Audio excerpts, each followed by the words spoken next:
इसलिए हमने सोचा कि जब तुम लोग यहाँ आ जाओगे तो बाहर से खाना मंगवा लेंगे और साथ में बैठकर खाएंगे। लेकिन बस प्रॉब्लम इतनी सी है कि मुझे बाहर से खाना ऑर्डर करना नहीं आता। सोचा जब अमित आएगा तो उसी को बोल दूंगी। अरे मुझे आता है ना, मैं कर देती हूँ ऑर्डर। बताइए क्या क्या मंगाना है आपको? इटालियन, कॉन्टिनेंटल, इंडियन, पंजाबी सब पता है मुझे। क्या बात है बहू, क्या घर में भी खाना रोज बाहर से ऑर्डर करती हो? अरे नहीं नहीं नहीं बुआ जी, ऐसी कोई बात नहीं है, बस मुझे ना सब पता है। कोई बात नहीं अमृता, मैं अपने फ़ोन से ऑर्डर कर देता हूँ। अरे क्या बात है, आजकल ऑनलाइन डिलीवरी पर कोई ऑफर नहीं चल रहा है, वरना काफ़ी पैसे बच जाते।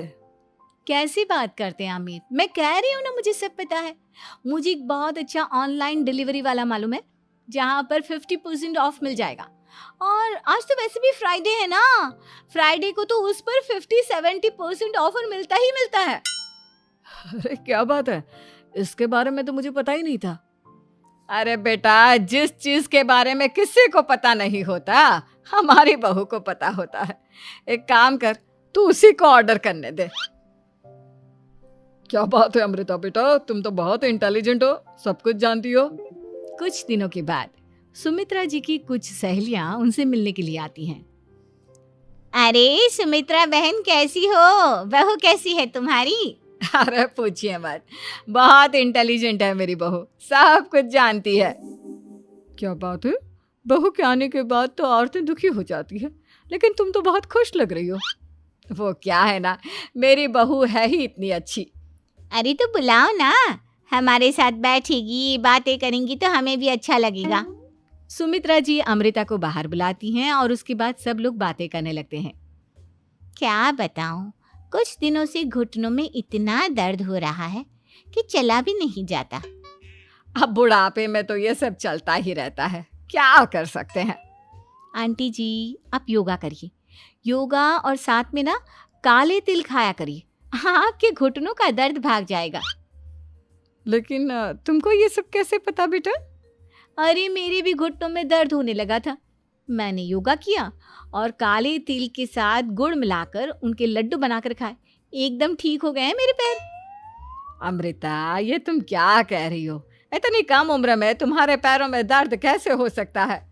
अरे मम्मी जी सच कह रही हूँ, एक बार अगर कोई ये नुस्खा अपना लेना बस मजा आ जाए। ठीक है बेटा, अगर तुम कहती हो तो मैं ये करके देखती हूँ। मुझे सब पता है आंटी जी, ये मेरे साथ हो चुका है, इसीलिए तो बता रही हूँ मैं आपको, ऐसे नहीं बताती किसी को। कुछ दिनों के बाद अमित अमृता को अपने दोस्तों के साथ घूमने के लिए ले जाता है।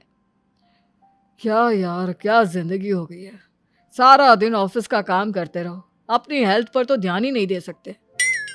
अरे क्यों नहीं दे सकते अपनी हेल्थ पर ध्यान, सब दे सकते हैं, इंसान चाहे तो कुछ भी कर सकता है। क्या बात है भाभी, आप इतनी श्योरिटी के साथ कैसे कह सकती हैं? अरे आजकल ना एक से एक एप्लीकेशन है मार्केट में, और जानते हैं उस पे कुछ एक्सरसाइज तो ऐसी बताते हैं जिन्हें आप अपने ऑफिस में बैठे बैठे, मेरा मतलब लैपटॉप पर काम करते करते भी कर सकते हैं। अमृता, ऐसी एक्सरसाइज के बारे में तो मुझे भी नहीं पता था, तुम्हें कैसे मालूम? अरे मुझे सब पता है, हर चीज की खबर रखती हूँ मैं, जानते हैं ना आप। लेकिन ऐसी कौन सी एप्लीकेशन है और ऐसी कौन सी एक्सरसाइज है भाभी? एक मिनट, मैं आपको अपने मोबाइल में दिखाती हूँ। अरे वाकई में भाभी तो सही कह रही हैं, देखो यार इस पे कितनी अच्छी एक्सरसाइज दिखाई गई है, अपनी चेयर पर बैठे बैठे एक्सरसाइज भी कर लो, काम भी और हेल्थ भी। वाह भाभी वाह, मजा आ गया। लेकिन अमृता तुम्हें इस बारे में कैसे पता? अब मेरे साथ जो चीज हो चुकी है उसके बारे में तो मुझे पता होगा ही ना अमित। मतलब तुम कब ऑफिस में काम करने गई जो तुमने ऑफिस करते करते एक्सरसाइज की? मैं जो किचन में काम करती हूँ अमित, घर के काम, वो किसी ऑफिस के काम से काम है क्या? बस मैं भी वो सब करते करते इनमें से कुछ एक्सरसाइज ट्राई कर लेती हूँ, इसीलिए मुझे सब पता है। सही है यार, तुम तो बहुत इंटेलिजेंट हो। कुछ दिनों के बाद ये क्या है, एक दोस्त ने मेरे साथ एक मजाक किया है लेकिन समझ में ही नहीं आ रहा। अरे बेटा, तो अमृता से पूछ लेना, उसके पास कोई ना कोई जवाब जरूर होगा। ठीक कहती है मम्मी जी, मैं सब जानती हूँ। लेकिन अमृता ये थोड़ा मुश्किल है, सोच लो। मेरे लिए कुछ भी मुश्किल नहीं। दुनिया की कोई भी पहेली हो मैं चुटकी में सॉल्व कर लेती हूँ। अच्छा ठीक है। देखो, मेरे दोस्त ने मुझे एक खाली पेपर दिया है और कहा है कि इस पर उसने मेरे लिए कुछ मैसेज लिखा है। अब एक बात बताओ यार, खाली पेपर पर जिस पर कुछ भी नहीं लिखा हुआ, उसे मैं कैसे पढ़कर बताऊं? अरे बस इतनी सी बात, इसे तो मैं चुटकियों में सॉल्व कर दूंगी अमित। लेकिन कैसे बहू? इस पेपर पर तो वाकई में कुछ नहीं लिखा हुआ, एकदम खाली पेपर है। कैसे, क्या पढ़ोगी तुम? अमित, एक छोटा सा काम करो, जल्दी से एक मोमबत्ती लेकर आओ। अरे बहू, पेपर में आग लगाने का इरादा है क्या? नहीं नहीं मम्मी जी, इस पेपर पर अमित के दोस्त का लिखा हुआ मैसेज पढ़ने का इरादा है। अमित कैंडल लेकर आता है। अब ना बस इस पेपर को धीरे धीरे कैंडल के ऊपर घुमाते रहो, देखना 2 ही मिनट में मैसेज आपकी आंखों के सामने होगा। अच्छा ठीक है, मैं ऐसा करके देखता हूँ। 2 मिनट के बाद। अरे वाकई में इस पर तो अक्षर बनने लगे, लेकिन ये हुआ कैसे? और अमृता, तुम्हें कैसे पता? बहुत सिंपल है मम्मी जी, अमित के दोस्त ने नींबू के रस से मैसेज लिखकर उसे सुखा दिया। आप अगर मैसेज पढ़ना हो ना तो पेपर को आग के सामने ले जाओ और लेटर्स अपने आप उभर कर आ जाते हैं। वाह बहू, लेकिन तुम ये सब कैसे जानती हो? अरे मम्मी जी, जब मैं छोटी थी ना तो अपनी सहेलियों के साथ ऐसे ही गेम खेला करती थी। ये तो मेरे साथ कितनी बार हो चुका है, मुझे सब पता है।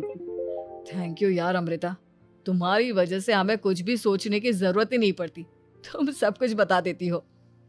कुछ दिनों के बाद सुमित्रा जी को अमृता के प्रेग्नेंट होने की खुशखबरी मिलती है और सुमित्रा जी अमृता को डॉक्टर के यहाँ लेकर जाती है।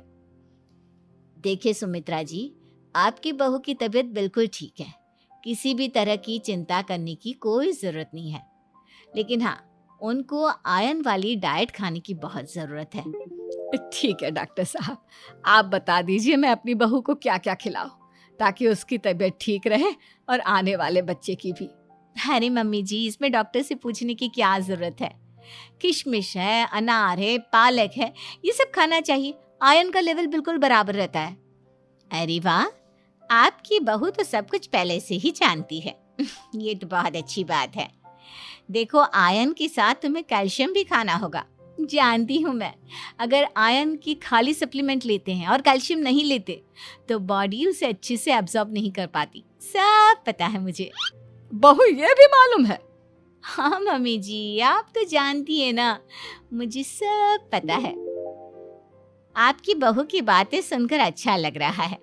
मुझे ऐसी बहुत कम लड़कियां मिलती हैं जिन्हें इतनी नॉलेज होती है, सारे सवालों के जवाब देती है।